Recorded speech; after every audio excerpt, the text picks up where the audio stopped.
there's no point teaching somebody how your grandma did it if they can't do it that way. Or if, if they can't find a pestle and mortar to pound the yam. Welcome to Third Culture Africans, the lifestyle podcast for dreamers, thinkers, and doers. We celebrate artistry, share stories from those brave enough to create something and succeed, listen to diverse perspectives on African success, and those shifting the needle on culture. I'm Zeza Oriaki-Sao, your host.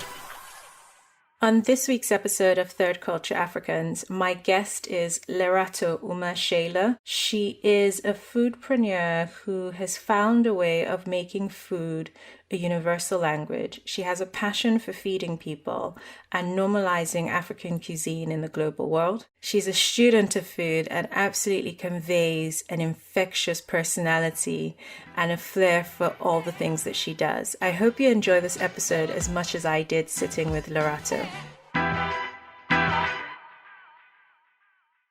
Well, thank you, Lerato, for joining us on this week's episode of Third Culture Africans. Thank you for having me. It's lovely to be here virtually. I know, right? COVID-19 is a very interesting time. And we'll talk about ways that, you're bridging the gap with, what you're doing and your online presence. But we're chatting a bit offline about the career path. So you're a chef, food writer, TV chef, and food journalist. Have I missed anything? Too many words. I think the best summary would be, I just love to feed people. The lady that likes to stuff food in your face. That's incredible. I love feeding people. Actual food and experiences, food experiences that are memorable. Amazing. You studied economics to start off with? Yes, I did, yeah. And you went from economics to cooking. Yeah, you just say it like my mom did. Legit, because I feel like that's what an African parent would say, right? Like it's that crass. And considering how much importance as a culture we place on food, it almost seems unreal why we're not encouraged more to pursue careers in culinary arts or culinary education or culinary anything like the rest of the world has, like there's cordon bleu in France, etc., etc. Yeah.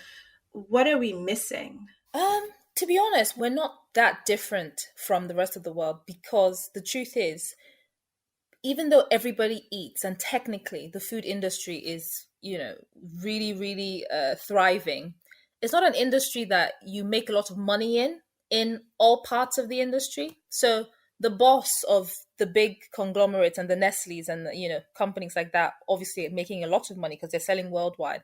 When you look at the menial part of the cook, your sous chef or the cook or the prep cook, or, the lady on the street just frying akara, whatever she's cooking, they're not making billions. So it's never been seen as a career choice. It's almost seen as just something you do as a job just to get by. Yeah, I think that's where I differ in the view that actually, but those people are able to educate their kids. Exactly. Live a life. Exactly. Feed themselves. Exactly. They build an entire family and the kids go on to be doctors. Yeah. Yeah. And the kids go on to be doctors. Yeah. A friend of actually one of my siblings, her mom sent her kids, I think all of them through university, etc. And she was a bole seller. And, still says bole. And her kids now are, working at big corporate international firms off of her lovely bole and fish. So, so this is, I think there's a mindset that those jobs don't make you millionaires. But what if that's an honest living, giving you a quality and standard of life and your next generation something better? I think vocational jobs, I think we're now starting to see an appreciation of the art and the skill of that. I remember growing up, and I don't know if you have a similar experience around your experience of food, and it would be great to hear how you grew up around food and, of course, chefing, and if your mom had a cook.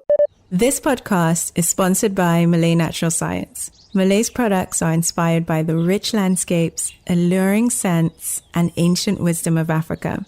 Their luxurious fragrance and body care range balances 100% natural active ingredients and scientifically proven formulas to heal, protect, and pamper your skin. Malay ships worldwide, and you can buy their products at maleeonline.com. They also offer a free sample if you'd like to try. My mum had like an interior design business, and in the boys' quarters, she had like a mini little factory there going on with the sewing machines, and they would sew. But one of the ladies there fried the meanest plantain. Now, I have no idea what she did to the plantain when she fried it, but I would come from school and I would literally go and steal her away from her day job, which when I think about it now, I think I somehow converted her to being like my nanny, even though she wasn't, because of her sweet, sweet plantain.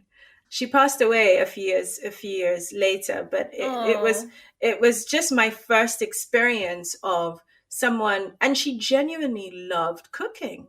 It was incredible. And you have a passion for feeding people. But beyond that, I think you have a passion for sharing your love for food. Would that be accurate? Yes. I think, honestly, I've never had somebody else describe me to me in such a way before. This is exactly how I feel. It's not just about cooking. I enjoy cooking, but I think I possibly, because if I loved cooking more than sharing, I think I'd cook for myself more often. After I cook for others, I'm tired and I just eat leftovers or takeaway. Yeah. Interesting. People are you don't surprised. Even eat what you cook? No, I do, but the thing is, sometimes I'm tired and I'm not desperate to eat only my food, if you know what I mean. So that description, for me, the pleasure is in giving it to somebody, seeing their face, getting their text message to say, "Oh, Lerato, the other day I got a message from somebody who ordered gourmet brownies, and she said, I just came back from work and my friend sent me your brownies and it's the most delicious thing I've ever eaten in my life." It doesn't matter if that's not true. She may have had something else last week and thought it was, but the point is, her heart was filled with joy at that very moment. You know what I mean? That's beautiful. So even before eating it, for me, it's just about passing on this love and joy to somebody else, make them feel happy and good just for a moment, Yeah. It's like my drug, if you know what I mean. This is what I live for.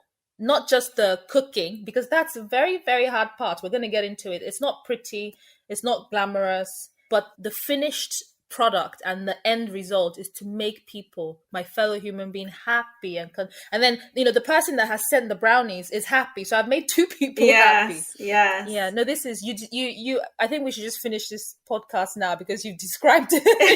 Thank you. You've summarized the whole thing. Thank you. For me, this is exactly how I feel about sharing food. Yeah. I think it's an expression of love. We as Africans, that when you have a guest, as a kid, you come back home with your friends. You're talking about guests. Like, come and eat. You're talking about guests. And eat. How about the way to a man's heart is through his tongue? Exactly. Exactly. This is how we were brought up. By feeding people, you're expressing love. You're looking after them. You're nurturing them. When you reject food, it's like a rejection of love. Oh goodness! I mean? You should watch it's interesting. I watch now the relationship of like my mom and my daughter, and my she's barely 2, but you can see the relationship my mom's already cultivating with her with food, and bless her, she loves food. So you don't need much convincing with her to eat. But you see my mom's appreciation when, my daughter puts something in her mouth and goes, yummy, yummy. And I feel like in those 2 seconds, my mom's world is made. She's gone to heaven and back. Exactly. There's something she's made that's put joy in someone else's heart. Yes. But for you, I guess your career has been incredible in food. You've worked with Tilda, Waitrose, BBC, Miele, a whole bunch of prestigious members clubs. Diverse brands. Yeah, and diverse brands, whether they're appliance brands or food brands or retailers. And you've been able to take this fusing of flavors from the African continent and in a way put African cuisine into more homes that are non-African in the UK. How does that feel as like an achievement? It feels great, but I think honestly, I think there's much more to do. I think I've just scratched the surface, but it feels really good. It makes me feel accepted. It makes me feel that my people, my culture is accepted. And it makes me feel empowered to do much more because I can see that whatever it is I'm doing is working. People are interested. So it no longer feels like a battle to me. I'm not battling the, because I think in the beginning and even now, a lot of people who perhaps are doing similar things that I'm doing always go on about how, oh, African food is not seen in the same light, which is the truth. But I'm no longer taking that, I'm no longer fighting. I'm just flowing with it and people are loving it. People But I are, feel like you're creating a space for it. But what's so yeah, beautiful about the way that you do it is you almost celebrate the origin of the produce. yes, Like we were talking about yes. granules before we went on air, right? Yes, yes, yes, And groundnut. and and the way that you celebrate that in your cooking, and if you don't know the concept of granite, someone can follow your cooking experience and find granite now, a desire to experience granite in the way that you've shared the origin, the context of the flavors, that relationship with you. Is that conscious? Because we see the Gordon Ramsays and the Jamie Olivers and, you know, these well-known Western international chefs. I love Saturday morning and Sunday morning cooking shows. Why I find them so entertaining, considering that it's not like I jump out of bed and go and make myself whatever I see. It's usually like a cup of tea afterwards and cereal. Yeah. But Oh, it's beautiful to see that being done with our food, because I think within us, within our communities, we can enjoy stories of food together, we can enjoy flavors, but to see that translated to a wider audience, was that conscious for you, that decision to go, okay, my way of sharing my food and the joy in yeah, it would be by immersing people into my world with, or my yeah, relationship with the food and the absolutely. produce. Mm. Completely everything about everything I do, from the cookery classes where we have, I'm teaching people how to cook African style, African. I teach them the tradition, then I teach them how to make it in what I call modern African cooking, meaning using the best of what you have. There's no point teaching somebody how your grandma did it if they can't do it that way, Oh, or if yeah. if they can't find a pestle and mortar to pound the yam, if they can't find, you know what I mean, it's I pointless. chop onions in a um blender, like so. good for you, darling. That's what it's there for. That's what it's there for. No shame in that. That's what that invention was created for. Yeah, So your question, spot on. Every single thing, the cookery classes, even the brownies. I didn't start making the gourmet brownies because I wanted to make brownies. It's intentional so that we can have a conversation about West African cocoa, yeah, you know so every single layer that I've added to the business was to create a discussion and to immerse you into what I grew up with, but not just to give you an experience. Like when you go to the theater, you have a wonderful experience, you dress up, you go home, you take off your clothes, that's the end. I want you to go home, remember it, and then relive it whenever you want. So that's why, from the class to the little products we're bringing out, I just want people to be able to, because the best way to influence people is to be part of their lives daily. In the food setting, what's the best way to keep people remembering or wanting to try your food? You give it to them at a supper club, at your restaurant, or at a cookery class. You teach them how to cook it and how to cook it based on their lifestyle. So if you're vegan, I teach you how to cook, make suya cauliflower, and it's like, oh my god, amazing! You would never find that on the streets of Lagos, but you can have it in your house. Why not? And then I leave you with recipes, and then we have all these other products. So at any given point in time, when I'm saying more people should try African food, I've given you choices and avenues to try African food and to keep trying African food. So it's all intentional. yeah. And you celebrate people, culture, produce all in the same breath, like you touched on your brownies, and I guess if anyone doesn't know, they can go onto your website and find out more. But there's something about sharing the source of the cocoa and the people it comes from and the value that brings into the community. I think one of the key things for me and every guest on I have on the show is one, I realize that everyone's doing purposeful work, and their work extends beyond them. And it's very much about a celebration of our heritage and being able to push the needle on our culture and perceptions thereof and open up through their work to the world parts of our culture that matter and that should matter and continue to matter and create value. And you do that so beautifully with your work. And I think I see it. I'm sure a lot of people out there see it. And I think for the first time, I want to say you're the first African chef waitress has partnered with. Honestly, I never even thought about it, but I don't know. I think you. I think well, you are. I think partnered with in the way that they have in terms of like allowing me to come in store, yes, sending my menu to their customer, because the waitress thing is so multifaceted. Sending my menu to their customers to buy the tickets, aligning themselves with me. You know, yeah, I would say, yeah. Do you know what? Yeah, I never really thought about it. I think they've done it with like Asian cuisine, Caribbean cuisine, African cuisine in that way. I think North Africa had like a bit of an introduction at some point, but that just never really clicked into mainstream consumer culture in the UK. Yeah, no, I'd say North Africa, meaning Tunisia, Morocco. The thing is, in the West, Morocco is just seen as Middle East for some reason. People don't really remember. Some people don't actually even know. They just don't think about it as Africa. They'd say, so for example, they'd say things like, "Oh, I love harissa. Oh, I love all these Middle Eastern food," but harissa is not Middle Eastern. It's African, yeah.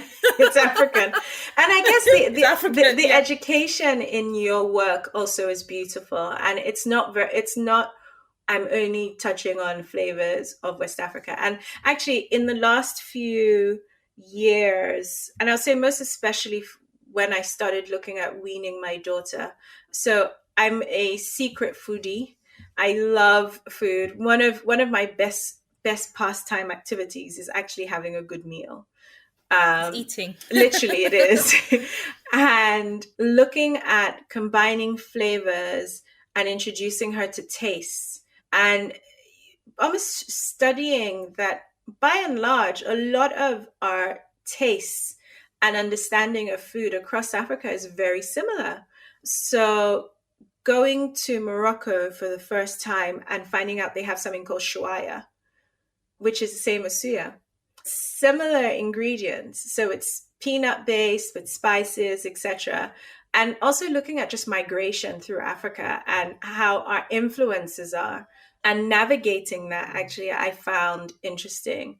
And I'm sure you find this a lot with your food, hence you're able to have fun with your flavors. Yes, yeah. In the way that you do.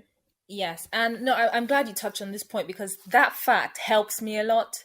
When I too, in traveling and discovering and researching, realized a lot of our food is so, and I make this point, I'm writing a cookbook, by the way, and I make this Amazing. point, I say I'm celebrating our differences and similarities because we're different, but we're also very similar, more similar than we could ever imagine. And perhaps because of travel, migration, or just maybe coincidence. But like you said, a lot of the things we eat, like I might meet somebody and they say, oh, I really want to come to your cookery class, and I like the idea of your groundnut stew because I had mafe when I went to Senegal, Yeah. and I'm like, it's the same thing. Yeah, it is. That's mafe.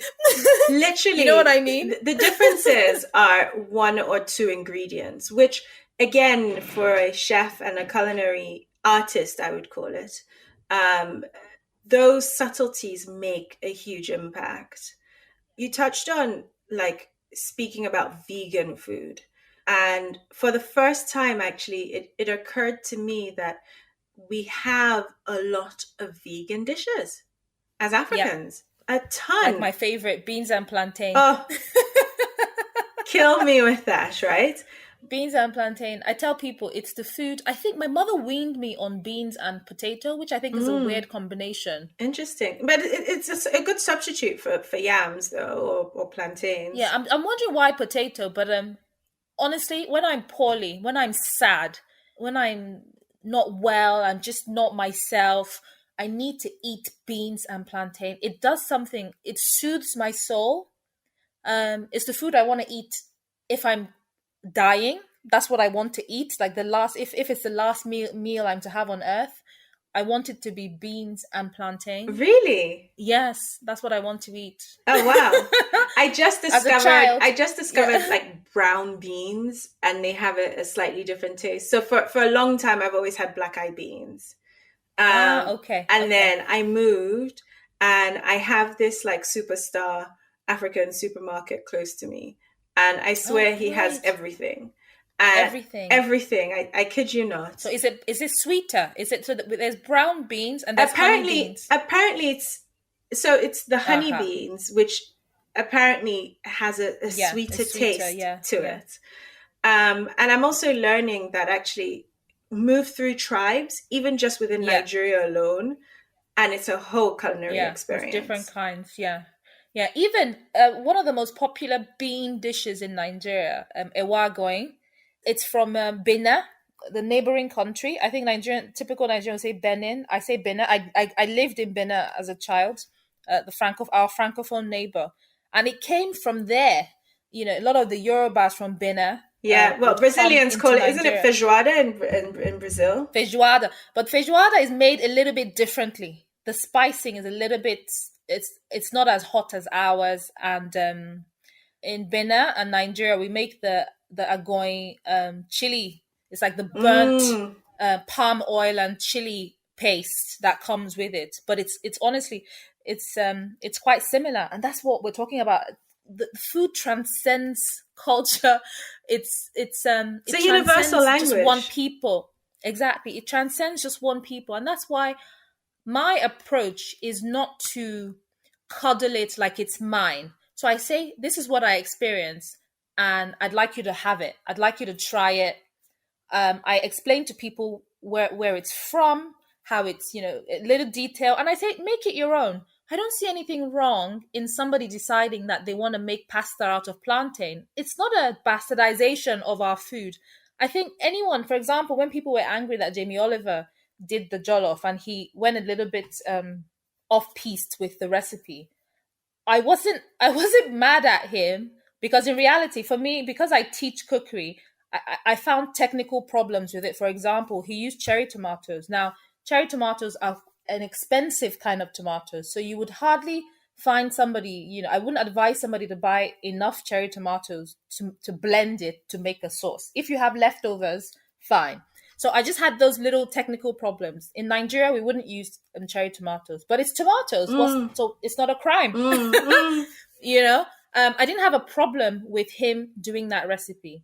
I feel like we should try to align ourselves with people like that, who are influencers. They're worldwide famous. Perhaps their team reached out to somebody, perhaps not. But I think the more of us are out there doing important things and speaking up, the more visible we will be for people like that to contact us to say, teach me or come on my platform and show my people, show everyone how to cook jollof. You can't stop. Jamie Oliver is there to make money and to be a worldwide success. So if tomorrow he decides to take a camera crew to Nigeria and write a cookbook about Nigeria, you can't be mad at him. No, no, you know no. you can't be mad at him. So that's what I'm trying to do. So I'm trying to make myself relevant by making sure I give information. I make sure I'm sharing my culture. I'm sharing and I'm learning at the same time, just so that when you need that information, you come to me. And that's why people like Tilda, came to me and said, can you create 3 West African recipes for us? I actually went on their website to check if they had done anything like this before, and they Before, hadn't. yeah. they Amazing. they had. But I'm a a CIA brand like agent. Tilda Yeah, is incredible. And worldwide brand. Worldwide brand. So I went on their website to check, and it's all Asian food, and so I thought for me that was actually very, very good. It was a very good collaboration and a very good message it sent, because it also sends a message to African people and African people of African descent that their food matters and it can be mainstream. but that And it also recipe sends travels, huh? Your it recipe travels, yeah. with Tilda then travels down to the It retailers, travels. travels into many Yes. more homes. Whether it travels now or later, it travels. If you go on their website, it's on the front page. It's there as a featured recipe. Amazing. So these type of associations is what's needed to really build things, make it normal, make it have somebody in their home saying, "Do you know what? I fancy groundnut stew tonight. Why don't we make groundnut stew?" The same way we say, "Oh, I fancy a Thai dinner. Yeah. Oh, I fancy Moroccan." You know what I Yeah. mean? Yeah. So this is my journey, and I'm not saying that it will be so tomorrow, but I think I'm trying to build a legacy as well.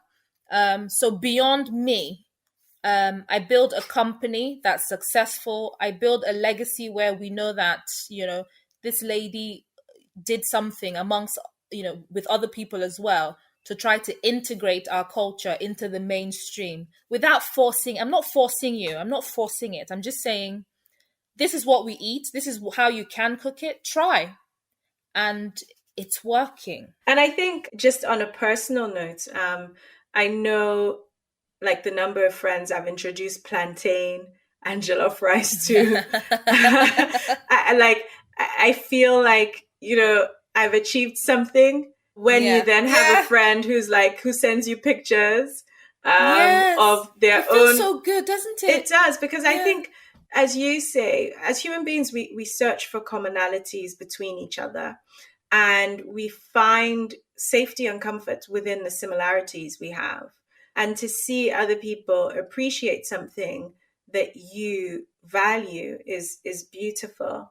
When did you know that you wanted to cook as a career? Oh gosh. Honestly, so after university, I went to Nigeria to do NYSC. My Oh, mother forced me back because okay. apparently, if you want, these are her exact words, if you want to be president, you have to have done it. So you have to come back. So, So I so, thought, so for your latent presidential aspirations, yeah. Honestly, that's what she said to me. She said, if you want to be president, you have to do it. And then I yeah. thought, you never know. So, yeah. So I went back prior to that, I had been cooking, as we do in university. A lot of my money was spent on, I think as young people, we spend money on makeup, going out, drinking, partying. But I wasn't really that social in that way. I liked more quiet social activities. So I'd go out I made it my business to know all the restaurants. I knew all I knew everything. So I'd go out to eat, and then I'd come home, and not really intentionally, but I'd miss, what I ate in the restaurant. I'd be like, oh, let me just try to make it. Let me just try to. But then even before that, as a child, because your question is as a career, but I need to go back a little. As a child, I realized that I loved the I was just enchanted by the creation of flavor. From we had a chef at home. You mentioned this when you started. You were like, you growing up. So growing up, we had a chef called Papa. Now we had many chefs, but he was the most memorable and the one that really He was formed. called Papa or Papa? Papa, yeah, Papa. No, actually, no, he was called Papa, actually. I'm not sure why Papa. He was called Papa. Papa. Yeah, my mom called him Nice. Papa. He was an Akwa Ibom man, which is where my father's from. He was called Papa. My mom stole him. I mean, it sounds funny to say this. So your dad's a Kwaibom and your mom Delta is? Igbo. Okay. So my mom stole him from her health club. Okay. He was the chef at this health club my mom used to go to, and she loved the food so much. So she nicked him. As you know, parents do this all the time. I'm sure you have your parents would, they can steal a chef from anywhere, or anyone that they feel like they like their work. So she stole him from the health club. And Papa my mom was a single mom. We lived with her, and she would travel a lot. So Papa was in charge of our meals. She would cook our meals on the weekends when she was around. And I just thought, gosh, what is this man making? How, like, what is this food? It smells so nice. My brother he just wanted to sit back and be fed. So I was really inquisitive. And I'd sneak into the kitchen, and I wasn't allowed. I wasn't allowed in the kitchen, but when my mom wasn't there, I'd sneak in and I'd be like, Papa, what's that? What are you cooking? I put my hand in the pot and taste. So I started going in the kitchen and cook and helping Papa out illegally. As we all do. By the time by the time I was, I think, 13 or 14, my mom was like, come, she was like, you know what, you're a teenager now, because then our lifestyle was very much 50% London, 50% Nigeria type living.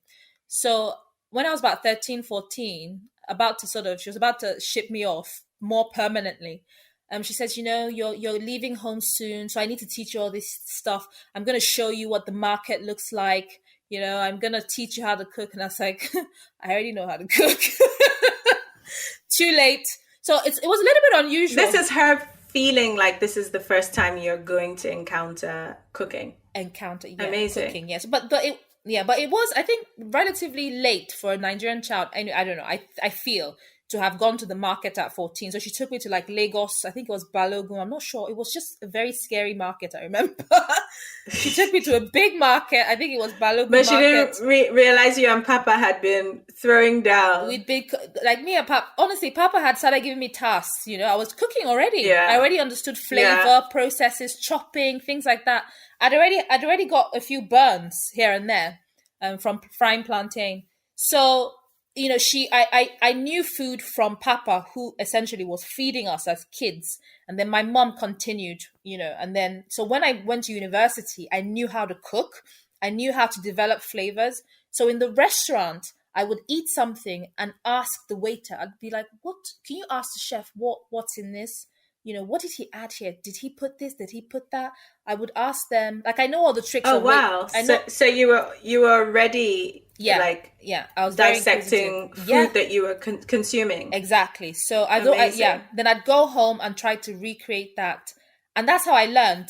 I became an intuitive cook. I can recognize flavor. If something is off, I know. If something, I can tell if you've made me a burger and the meat is slightly old, or I can tell all those things. And it just developed into a passion. And then after university, where I studied economics, and I went to Nigeria, and something really funny happened. I found a location for a food business, and I got a job with the BBC. I turned the job down, and then I went ahead with the location. Stop. And that, yeah. So that's how you were that confident in your ability to be, I don't want to say foodpreneur, but an entrepreneur. I wasn't confident, but I was just burning with passion. I wasn't confident. I wasn't sure, but something was just burning inside me. I had to do it. When you want something so badly that you can't sleep, you can't breathe, everything in your life. And this is how my business. If I decide I want to add something to the business, I can't sleep. I literally do not sleep. Yeah. So I had this burning desire, and this is no exaggeration. My mom, I put the lady on the speakerphone. She was yelling at me. She couldn't believe. I think she thought I was a joker, because I did so well at pursuing the job and getting it, and then I turned it down. But then this is not to say that it's good to turn down jobs, but I have no regrets because of what I did then. I am where I am now. Amazing. My mother couldn't believe it, but she always, even though she said, so you studied economics and now you want to be a cook, she still supported me anyway. Yeah. But at this point, you're now doing the pizzas. This is the gourmet pizzas and the catering company. Yes. Yeah, this is the catering company. And I'll tell you why I chose pizzas. And this is in Abuja, Nigeria, right? So leaving the UK economics degree, NYSC, and BBC offers you something, but then you decide, I'm going to make gourmet pizza and cater. Yeah. And I tell you why. It was a purely business decision. I come from a family that we really love cheese and cured meats. We eat that a lot. But in a typical Nigerian home, it's not really common. No. Across the board, it's not. It's something that, even though you're well-traveled, it's got nothing to do with class or money. Some people a lot of Nigerians, Africans just don't like dairy or uncooked meat, Well, I as we guess call it. a large percentage of them are intolerant to dairy. Intolerant, exactly, Mm. yeah. But in my family, we love cheese Yeah. and cured meats, addicted. So I made a business decision to make it a pizzeria because I noticed that the the few pizzerias we had were Lebanese owned, and a lot of them were serving people chicken, um, pepperoni, which was actually chicken Yeah. or beef that they Salami, call a lot of pepperoni. salami as well in place of Yeah. pepperoni. So not to make a dig at them, but it was like fake pizza in my opinion. Mm. So I said, you know what? Since Nigerians love pizza, I'm going to set up a pizzeria, build an oven, Mm. create a process where we can deliver Mm-hmm. and make proper Italian thin pizza where we're Mm. making the dough from scratch every morning and leaving it to to rise Rice. Mm-hmm. well, and using pepperoni, actual pepperoni, which is pork with Mm. paprika cured. And this was difficult in Abuja because Abuja has a lot of Muslims who don't eat Yeah. pork. I was gonna ask. So Hence I said in Abuja. Because yeah, but then Abuja also has people who are non-Muslim. So I mm, thought I'd do pepperoni as it should be with buffalo de mozzarella, proper mozzarella cheese, and we also have different toppings. So if you're Muslim and you don't want pork, you have chicken. You could have, but then I had customers who would tell me, why is your pepperoni pork?" I'm like, "That is what pepperoni is." So people had been selling them pepperoni as something else. That's a lie. That's fake. You should tell your customer what it is. Say it's like pepperoni, but it's not. Pepperoni is not, you can't call pepperoni chicken. You can't call it anything but else. was that because of cost primarily? I can't speak for them, but what I can say for sure was obviously because Muslims don't eat pork, so they had to give them something else. But then you're lying in the process. And of course, cost from my perspective, the pepperoni obviously was more expensive because it had to be imported and things like that. But my thinking from a very early stage was share food, but I'm also a businesswoman. I have to also think of um what's a good business in that particular climate. And I had friends who were quite young. A lot of us had came back, returnees. Yeah. A lot of us had came back at the same Yeah, time. you were part of that wave, I feel. Yeah, a lot of us were back, whether just trying to discover ourselves, trying to work and trying to be part of Nigeria, trying to do things to sort of create a new sort of environment for us and for our country. And I had some friends at the law school, so that's when I set up like a delivery service where we were literally doing these sort of, we would send out messages and people would order together to save money on delivery costs. So I was challenging myself and discovering myself as a businesswoman. At this point, you finished your Yes, so NYSC. this was after NYC, and it was basically a decision of what next. Do I go back to England or do I stay for the BBC? The BBC job was actually a great reason to stay. But then I went and had big eyes and opened this food Mm, business. amazing. um and then that just spiraled into so many other things. We had a customer who was a TV producer, and we got talking really passionately about his TV show. And unfortunately, the lady that was supposed to be on it was pregnant and had an episode and couldn't do it. And then he was like, "I think you should do it." And I'm like, "What?" And the rest is history. That was how I got on TV for the first time. Yeah, so passion does take you far, regardless of what some people might feel. So there was no conscious thought for No, you, which was, I'm going into TV, cooking, no, food not at all. journalism. This has all just been organic for you in its Yeah, evolution. yes, Amazing. yes. Do you know what I think my saving grace is? I'm very self-aware and very I don't know how to put it. I'm very awake. So I'm constantly thinking about what I love, what I'm doing, and then constantly picking up on things around me. So I hardly ever miss an opportunity, not because I'm always looking for an opportunity, but I'm just very present. And I Um, think you're very perceptive as well. I yeah. think you have, there are people who have the ability to understand what they see and articulate that and turn that, yeah, and also turn it into something. I think you do that quite well. And I think looking at your career and what you've been able to do, and especially your tone around the cooking classes in the cooking school. I remember growing up and there was always like the Maggie show where Yeah, I love that lady. I liked her. I'm following her do you on know Facebook. do you know what I mean?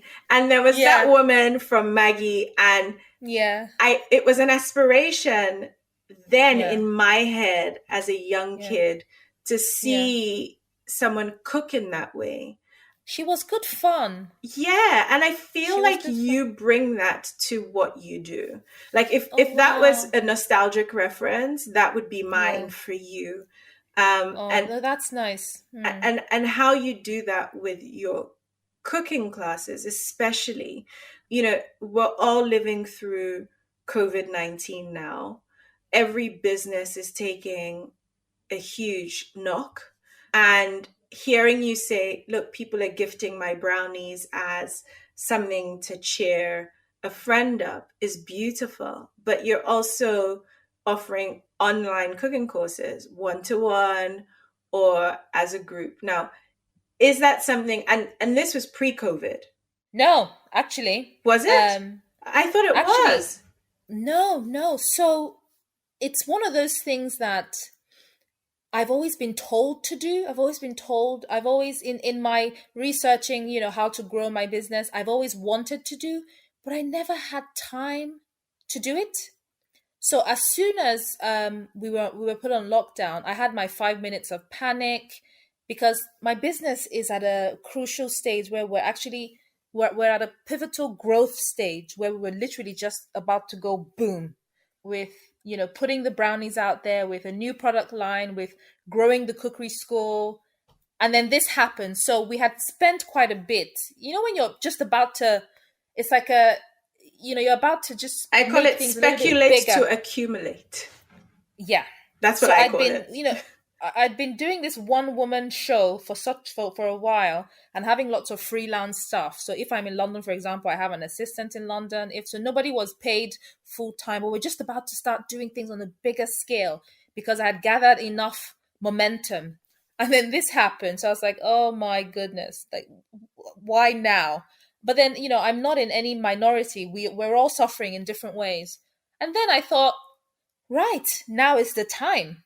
So there's nothing good about COVID, but it's forcing a lot of us to pivot. It's forcing some of us to pivot, and it's forcing some of us to accelerate things that Yeah, we should and have also done focus already. focus on, for me it's totally given me a kick up the backside to focus on parts of my business that for years I have totally ignored, not because I well, because I also ignored it, but also because I found revenue in other parts of my business and didn't think that I needed to diversify and invest that much, especially for things that seemed like a lot of work. So I think for everyone, creating digital content is time consuming. When you're not digitally native, it's hard work because you're learning new skills. We're talking about, who does all your filming before we went Yeah, before we yes, went online. And yes. you're telling me you're not tech savvy, but the content you produce is great. Yeah, I've literally taught myself in the space of weeks to film myself at home and edit it, put it out there to the point where it's not actually a hobby. It's part of my business. I'm paid to do this. I put it out there on my Instagram for my followers, for everyone to learn, but I'm having brands pay for the content to share their own message. So that just tells you, sometimes we also limit ourselves. This is not to say that in business you should do everything all the time, But sometimes, because honestly, I've been told, why don't you create online content? But I always said, oh no, it won't be very nice. Oh, I don't think I can. And then I watch other people's content that they do at home. In my head, I just always felt like if there isn't a camera crew following me around, it's not going to be nice. Who's going to want to watch it? This is my perception. Well, but I think that is the perception of the standard of perfection, right? And there's always this, and I guess we get this a lot in our community, because it's always like, oh, but you're only starting now when the train has already left, and such on a global scale, right? Because there's lots of people who are cooking and sharing those experiences. If anything, COVID has brought out the inner chefs in everybody. Yeah, in everybody. Everybody. My gosh. If you never cooked before, everyone's Yeah. cooking on IGTV and sharing Yes. that experience. I Yeah. think in Asia, it's like mukbang or something it's called, right?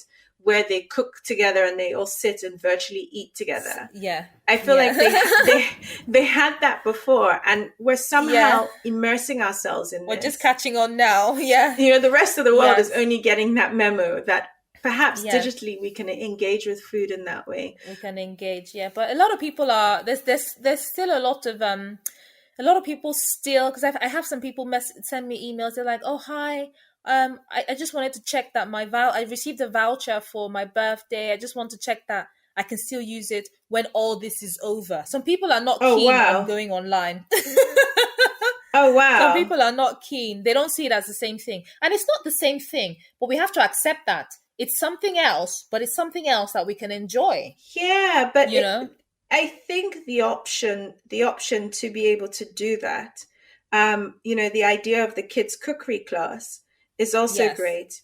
Yes. I know that I'm saved by a lot of these digital classes with my daughter, because for a short period of time, I have a digital babysitter who's happy to engage with her. You know, she's attended Zoom birthday parties. Oh, that's so good.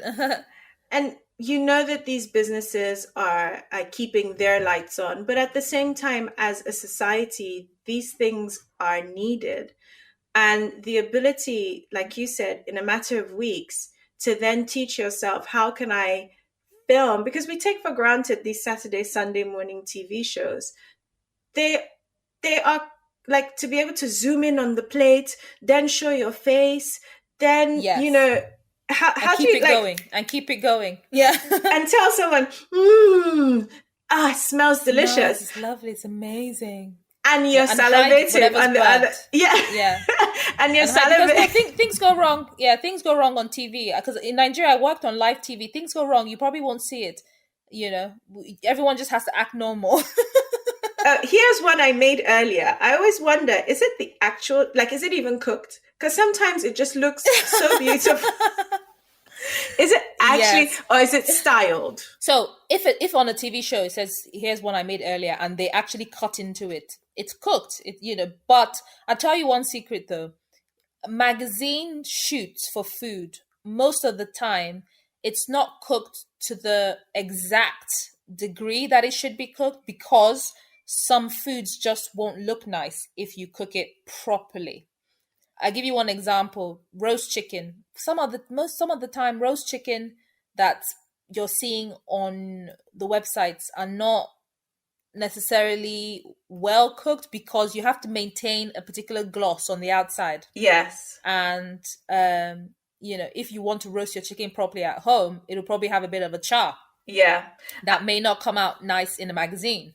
So a lot of styled food can be, my food on my Instagram, for example, and on my website are properly cooked, because what I do to amass content is I just take pictures of what I cook for events, for my house. So I double up. So I never really plan a shoot just for a shoot's sake. I plan my menu at home and then I take a picture of it, or I cook for an event and then I take a picture.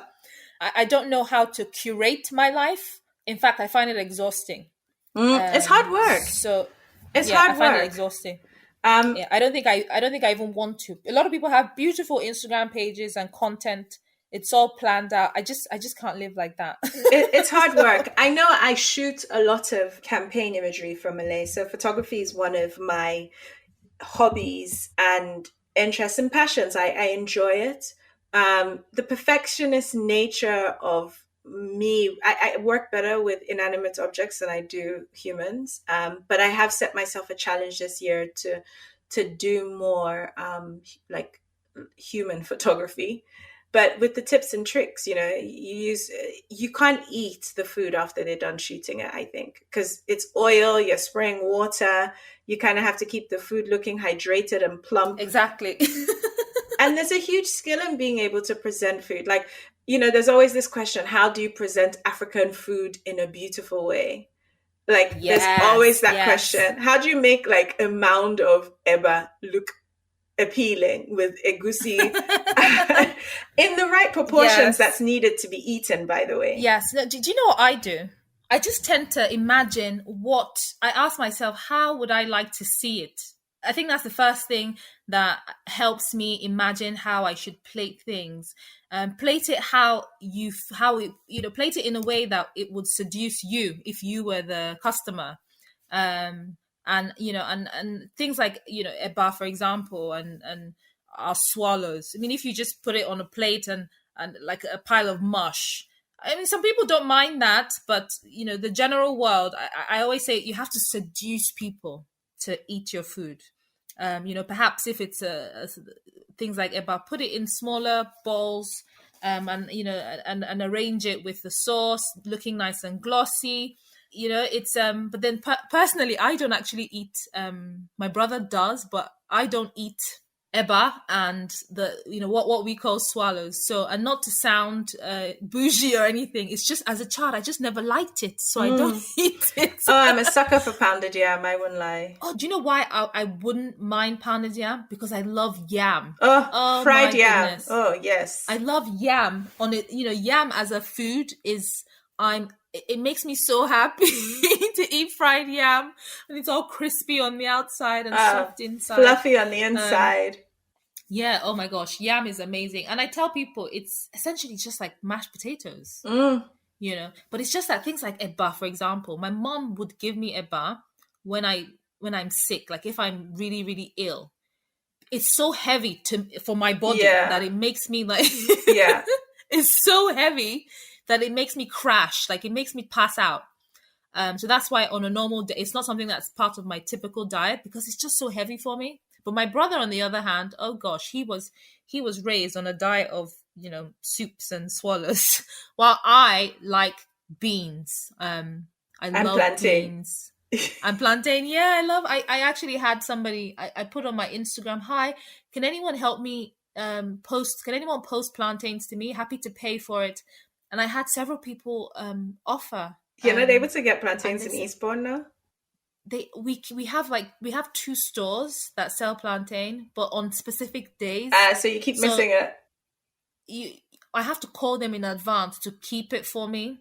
I can't just walk in and find it. It's really a rare item here. Oh wow. We have not that many Africans, but then we have there's I've heard that there are a few Brazilians But who not are too far fighting from for the produce. not too far from Brighton, right? If you have a Filipino community close to you, they eat plantains too. So Yeah, great yeah, place to find some. I have a question here. Where has food taken you? Well, food, to be honest, in my lifetime, I haven't traveled that much because I spent my childhood studying, working, spent my adult life working. But what I've done is what I've managed to do is traveled a little bit around Nigeria and different parts of Nigeria. So Mina, a lot of Niger State, exploring food from different angles, finding out how mango season. I travel with my mom around different states just to acclimatize myself with the different crops. And a lot of the things I know about Nigerian food is from the mamas in the market and the farmers. I would go around and meet people at the co-ops and ask questions. And I do the same when I go to other countries. If I go to Ghana, I just go around and ask questions, from the locals. In Senegal, same. Morocco, same. But Even you when we haven't go traveled to much? I'm dead. I feel like every guest does this. Every guest is humble. They're like, beyond. well, I haven't gone I haven't gone anywhere. anywhere, but hey, here are all these countries and cities I've been When I to. went to Japan. No, travel. No, it's never enough. It's never enough because there's always something to learn. And I tell you, this desire as well to learn and share has made me add another part. Pre-COVID, we've started planning culinary holidays where I take people on an immersive trip where we're not going out necessarily to do the mundane things. We have a nice villa where I teach them the foods of the people. We go around to the markets, we explore. And then for me, it's really important. Yeah, for me, it's really important when you're teaching people to make sure that you're teaching them according to how they live. Because I need you to go back home and cook this food and not just, I don't want my classes to be this sort of mementos, I went to a culinary holiday and I came back. And then what next? I need you to live this life ongoing. So in everything that I'm planning with Lerato Foods is, I just want I want you to be, I'll give you an example. There's a lady in Eastbourne who I met when I first started teaching, I think 4 years ago. The first class I taught here was actually a Thai cooking class. Oh, interesting. Strategically, because I said, do you know what? I've just moved here. I want to start teaching, but I'm going to start with the most popular food that people here love, and that was Thai. So I started teaching them Thai cooking, and then sort of put the African, menu as part of my options to seduce people, but without shocking them too much. So this lady who came with her daughter to the Thai class sent me a message and says, "Hi, Lerato, we just done our shopping. We need to cook this Thai food because we can't get to our Thai restaurant, obviously. And I was just wondering, you sent me the menu 4 years ago. We have a problem. We've bought rice, but we've bought the Uncle Ben's quick rice, other brands available."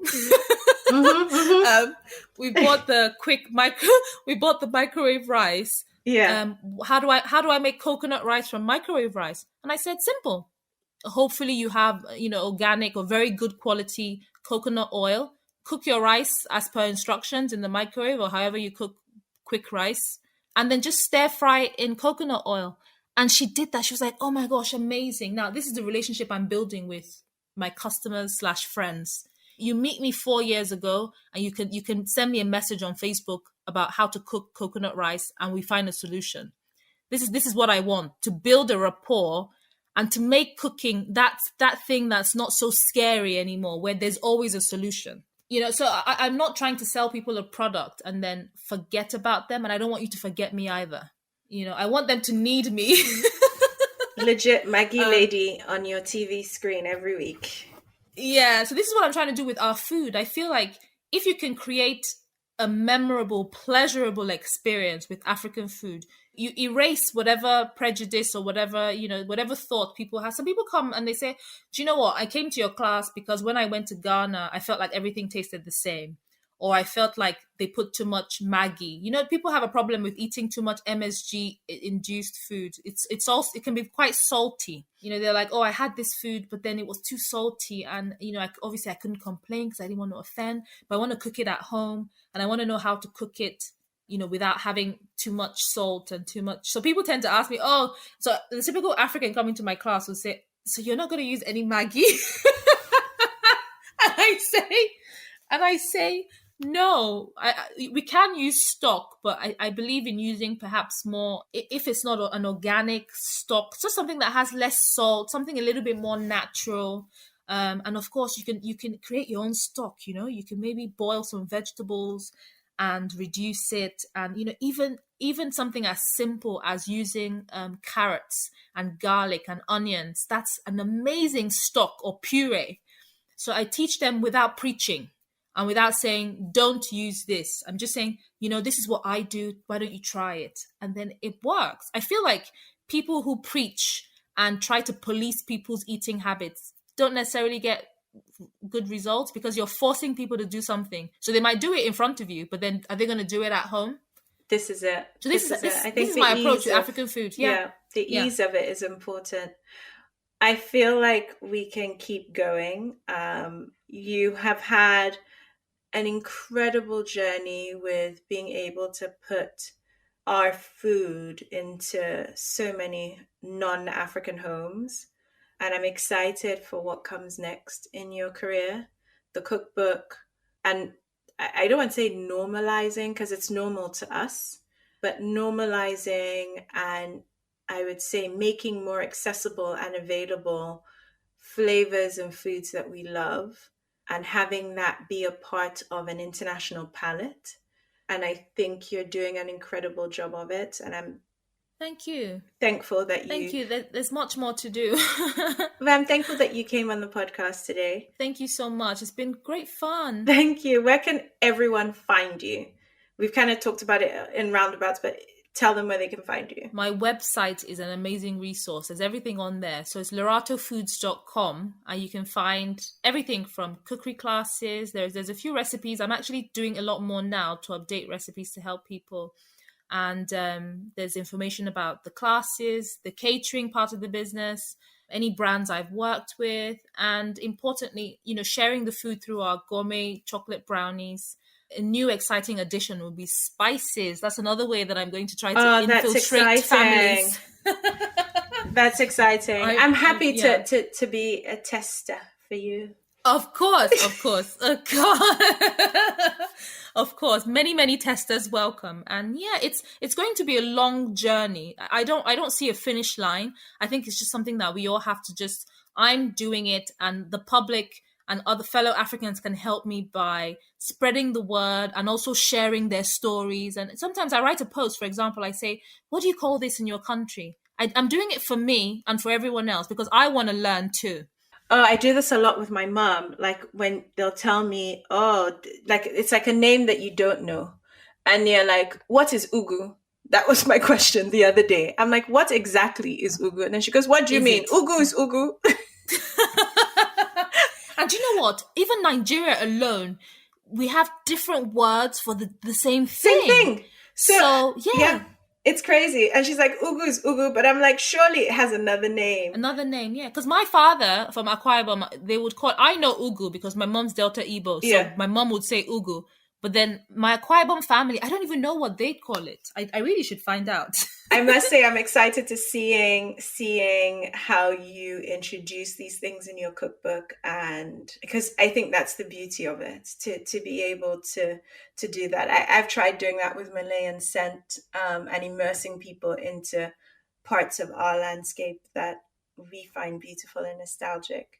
I'm conscious of your time, so thank you so much for joining us on this week's episode of Third Culture Africans.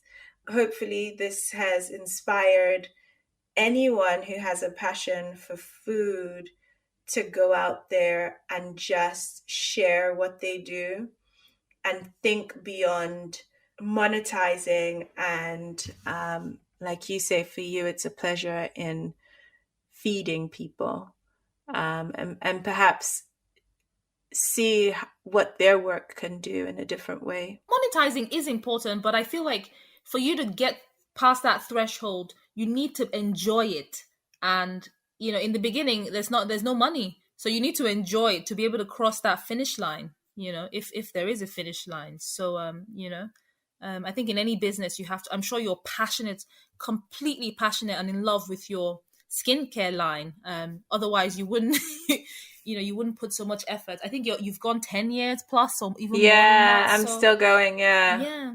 And then I decided that, to start the podcast too, and have more of these conversations because I think they're relevant, and I have them anyway. And I got tired of navigating my business in a traditional way and wanted to add value beyond making people feel good with the products, but add value to our culture, to our community, and to have us celebrate each other and see each other and appreciate what goes into it, the hard work. And hopefully this episode gives someone the inspiration or support to, a guest that makes the difference. Or it's out there in the universe for anyone who wants to find a reference point of, is there anyone that looks like me out there doing something that I would love to do one day but don't even know how? Yes, especially if you live in an international space where perhaps you feel that you have less of an advantage, because I think that's the fear with a lot of people, Black, ethnic minority, Africans in the country that's not yours.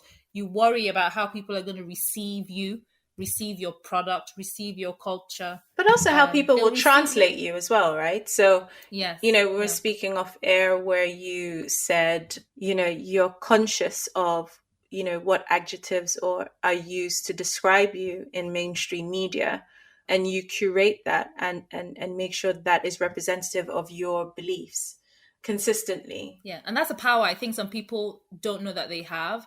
If the press approaches you, even if you approach them, it's your right to be happy about how you're portrayed.